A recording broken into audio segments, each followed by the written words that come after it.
기준으로 했을 경우 그냥 일반적으로 흘러가는 시간들, 그냥 아까운 시간을 하루에 3시간 정도라고 생각했을 때 하루에 3만 원, 일주일이면 21만 원, 한 달이면 90만 원, 1년이면 1,000만 원이라는 돈이 그냥 사라지게 됩니다. 물론 시간을 이렇게 돈으로 이만큼이 사라진다라고 가정을 하면 좀 무리가 있을 수 있겠죠. 그렇지만 여기서 중요한 사실은 그만큼 우리가 그냥 보내는 이 시간들이 정말 우리한테 가치 있는 시간이라고 말씀드릴 수 있습니다. 이 시간 안에 우리는 새로운 생산적인 일을 할 수 있는 그런 기회 가능성이 모두 날아간다는 것이죠. 그래서 저 오늘은 어떻게 하면 시간을 효율적으로 쓸 수 있는지, 또 어떻게 하면 똑같이 주어진 24시간으로 더 많은 일을 할 수 있는지, 이 시간관리법에 대해서 다시 한번 얘기하도록 하겠습니다. 자, 시간관리 어떻게 하면 또 PT가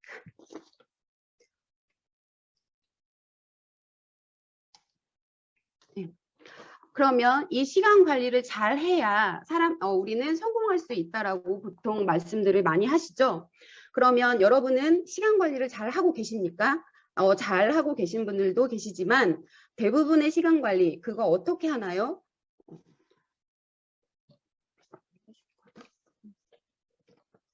어떻게 해야 하나요? 라고 어려워하시는 분들이 더 많으신 것 같습니다. 저 또한 그랬으니까요. 그러면 한번 생각해 보겠습니다. 우리는 왜 시간 관리를 잘 하지 못하는 걸까요? 늘 시간이 부족하다고 생각하십니까? 아니면 시간 관리에 잘 다 모른다라고 생각하십니까? 계획을 짜도 다 이뤄내기 힘드십니까? 목표를 위한 시간 확보가 필요하다고 생각하십니까? 사람들이 가장 많이 말하는 핑계는 바로 시간이 없다가 아닐까 생각합니다. 그건 핑계야. 지금 PT를 다른 분이 넘겨주고 계시는데 한 번 지금 이거 한 번 더 넘겨주셔야 되는데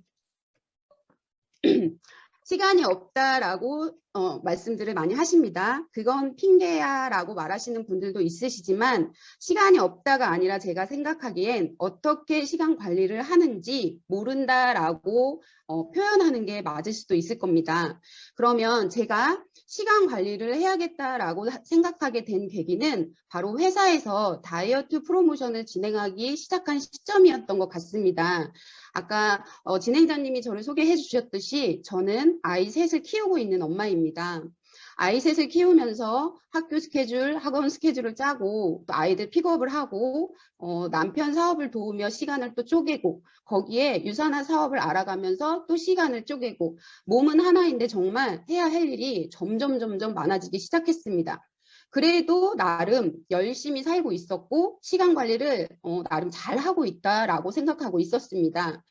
그러던 중 회사에서 다이어트 프로모션을 진행하면서 저는 다이어트 프로모션에 일일 목표, 주간 목표가 설정이 되잖아요. 이 설정하는 이거를 다 달성하고 싶었습니다. 그래서 매일매일 미션을 달성하기 위해 시간을 할애해야 했고 그래서 제가 어떻게 하루를 보내고 있는지 이렇게 쭉 나열해 보았습니다.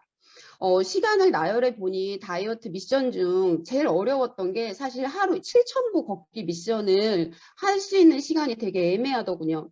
그래서 저는 어떻게 했냐면 1시간 일찍 일어나기 시작했습니다. 5시 반, 늦어도 6시에는 매일 기상을 해서 7,000보 걷기를 완료를 했습니다. 1시간 정도 걸으면 얼추 7,000보가 채워지더라고요. 운동 갔다 와서 씻고 아이들 아침에 등교시키고 그리고 난 후에 바로 유사나 출근 준비를 했습니다. 그렇게 시간을 쪼개며 나름 잘 살고 있다고 생각을 하고 있었는데 지방에 파트너들이 생기기 시작하고 일주일에 3번은 지방 후원을 가기 시작하면서 저로서는 약간의 과부하가 걸리기 시작한 것 같았습니다. 정말 시간이 없다라는 핑계가 생기기 시작했습니다. 그러면서 시간을 제대로 쓰고 있는 건가? 라는 의문도 들기 시작했습니다. 어떻게 시간 활용을 해야 잘 할 수 있을까라는 고민에 빠져 있을 때 저는 스폰서님께서 로드2 프로그램에 한번 참가해 보라는 말씀을 들었습니다. 그때는 이게 이렇게 힘든 건지 모르고 사실 그냥 네라고 대답했습니다. 스폰서님의 말에는 항상 네, 그래서 네라고 말씀드렸습니다. 처음에는 사실 막막하기만 했는데 지금 벌써 4주차 진행 중입니다.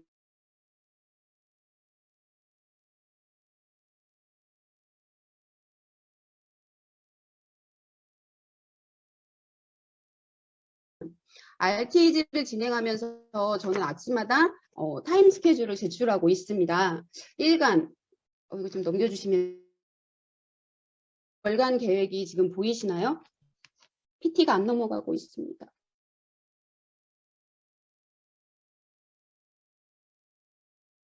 저기 주간, 월간 계획표예요. 공백이 조금 많이 보이시죠? 자, 한국인은 여백의 미를 존중한다고 하는데 저는 정말 많은 여백들이 있었습니다. 그리고 한 번 더 넘겨보시면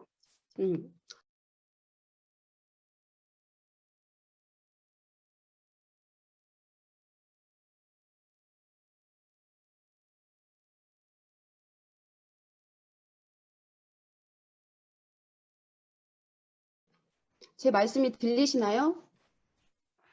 조금씩 끊겨서 들립니다. 아, 네네네. 죄송합니다. 오늘 제가 참, 네. 저는 아침마다 이렇게 타임 스케줄을, RTG를 진행을 하면서 이렇게 타임 스케줄을 지금 제출을 하고 있습니다. 매일매일 박정자 스폰서님께서 강조하시는 이 타임 스케줄에 맞춰서 일을 진행하다 보니까 시간 관리에 있어서 투두 리스트, 내가 오늘 뭘 해야 되는지가 되게 중요하지만 또 하루를 마감하면서 내가 한 일 리스트가 정리되어 있지 않으면 다음 계획을 잡기가 어렵다는 걸 알게 되었습니다. 그래서 일간, 주간, 월간 계획을 세우는 것도 하지만 세운 계획대로 움직이고 그 내용을 꼼꼼히 적어놓다 보니까 명단 관리뿐만 아니라 다음 미팅 계획까지 한눈에 알아볼 수 있었습니다. 저는 매일 저녁 잠들기 전 30분 전에 이 한 일 리스트를 작성을 합니다. 너무 촉박한 거 아니야 라고 생각하실 수도 있겠는데 그냥 저는 이 시간이 가장 좋더라고요. 그래서 계획을 세워놓고 다음 날의 일정을 한번 머릿속으로 쫙 시뮬레이션을 돌려봅니다. 내일 아침에 일어나서 내가 뭘 하고 누굴 만나고 어디에 가고 언제까지 어디로 이동을 하고 머릿속으로 이렇게 시뮬레이션을 딱 돌려보기 때문에 내일 아침 내가 뭐가 필요한지 미리 파악을 할 수가 있어서 다음날 필요한 준비물이나 이런 것들을 빼먹는 게 많이 줄어들었습니다. 그리고 다음 날에 어디로 이동을 할지 그런 생각을 하다 보면은 그 이동하는 과정에 내가 뭘 해야겠다라는 그런 식으로 짜투리 시간을 또 활용할 수 있는 가능성이 굉장히 많이 올라갔습니다. 그리고 이 다음 장을 넘겨보시면 리스트를 작성할 때 가장 중요한 것은 여기 지금 다이어리라고 표시되어 있는데 저는 메모장이라고도 말씀을 많이 드리는데요. 가장 위에는 목표를 적어 놓습니다. 이 일정은 특성상 사실 매일 확인하는 거잖아요. 그래서 매일 목표를 보고 내가 하는 모든 일들, 내가 사용하는 모든 시간이 결국 무엇을 위해 사용이 되는가를 파악하는 겁니다. 그래서 내가 이 목표를 이루기 위해서 지금 이런 시간을 쓰고 있는 거야 라는 생각을 계속 상기시켜 주는 거죠. 그래서 일정표의 가장 위에는 반드시 내가 이루고 싶은 목표를 써놓습니다. 그리고 날짜가 바뀌고 일정이 바뀌더라도 목표는 항상 변함없이 똑같이 쓰여져 있습니다. 그 아래는 주간 일정을 작성을 합니다. 주간 일정은 아까 일요일 밤에 한 주 일정을 쭉 적어 봅니다. 보통은 2주 전에도 적고요. 근데 대부분 일주일 전에 많이 적는 편입니다. 그 다음에는 그날 하루에 제가 새아이의 엄마이고 남편 일도 돕고 있고 유산화를 같이 하고 있기 때문에 하루 일과를 내가 해야 될 일과를 쭉 적어 놓습니다. 하루에 할 일을 적어둘 때는 우선순위를 아까 박동채 리더님이 말씀하셨던 것처럼 우선순위를 적어 놓습니다. 우선순위를 적어 놓는 게 굉장히 효과적인 이유가 뭐냐면 어떤 일들은 그날 밤까지 끝내야 되는 게 있고 또 어떤 일들은 여의치가 않아서 내일 해도 되고 조금 더 미뤄도 되는 일들이 자꾸 생기더라고요. 그래서 그 순서에 따라서 1, 2, 3, 4 이런 식으로 일의 순서를 적어두게 되는데 가끔 이런 경우가 있잖아요. 내가 우선순위 1순위라고 적어놓은 스케줄이 갑자기 취소가 되면 약간 멘붕이 오죠. 그러면 그때는 2번, 3번 다른 일들을 대입해서 바로바로 대처를 할 수가 있더라고요. 그리고 네 번째로 바로 제가 지금 본업으로 하고 있는 이 유산화 일정을 적어 넣습니다. 제일 처음으로는 회사의 시스템을 기본으로 박정자 스폰서님께서 항상 말씀하시는 타임 스케줄에 맞춰서 10시 반, 1시, 3시, 5시, 7시 최대한 맞추어서 일정을 적습니다. 그리고 매일 미팅을 정리합니다. 이 다음 장입니다. 자, 요일별로 그리고 지역별로 제가 아까 말씀드렸듯이 제가 지방원을 3일을 간다고 말씀을 드렸기 때문에 그 안에서 타임 스케줄대로 움직일 수 있게 요일별 그리고 제가 용인 미팅, 용인 후원과 당진, 청주 이렇게 세 군데를 후원을 많이 하기 때문에 이쪽으로 요일별과 지역별로 그리고 집중해야 할 키 리더님께 항상 같은 시간을 픽스해서 미팅을 잡습니다. 그래서 시간을 써야 하는 라인 그리고 또 사람을 써야 하는 라인 추가 BC를 활용해서 해야 되는 라인을 파악하게 됐고 그래서 더 일에 집중을 하기 시작했습니다. 시간은 누구에게나 평등하기에 내가 쓰는 시간을 객관적으로 바라보고 문제를 파악하여 최적화 계획을 세우면 어렵다고만 생각됐던 이 시간 관리에 대한 어려움을 좀 극복할 수 있다고 생각합니다. 보통의 경우에는 투두 리스트를 내가 해야 할 일을 강조하지만 해야 할 일에 대한 계획을 세우고 한 발 더 나아가서 내가 한 일 리스트를 정확하게 쓰고 관리를 한다면 그 사람의 성장 속도는 더 빠를 것이라고 생각합니다.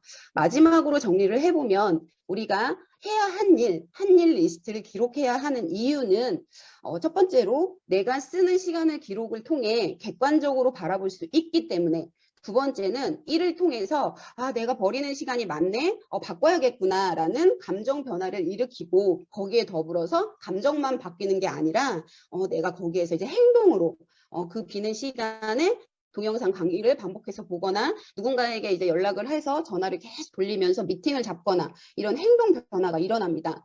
그리고 또 제가 아까도 말씀드렸듯이 이 일정표는 매일매일 도는 거기 때문에 제가 이루고자 하는 목표 이거를 매일매일 상기시킬 수 있겠죠. 그래, 난 올해 안에 루비를 가기로 했었지.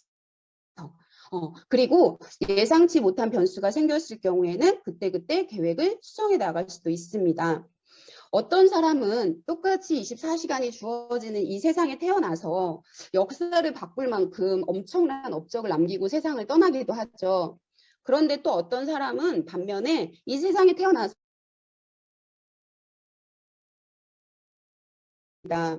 물론 여러 가지 요소가 영향을 미치겠지만 그 중에서 가장 큰 부분을 차지하는 하나가 시간에 대한 관점일 겁니다. 시간을 얼마나 어떻게 효율적으로 활용하느냐에 따라 인생은 많이 달라질 것이라고 생각됩니다. 승자는 시간을 관리하며 살고 패자는 시간에 끌려가며 산다고 합니다. 여러분은 우리 리더님들은 그로잉업 그룹의 모든 리더님들은 승자와 패자 어떤 길을 가시겠습니까? 저는 승자를 가겠습니다. 그럼 오늘 저의 강의를 통해서 너무 정신없고 복잡한 강의였지만 저의 강의를 통해서 조금 더 생산적이고 더 많은 가치를 만들어내는 삶을 사시기를 항상 응원하겠습니다. 감사합니다.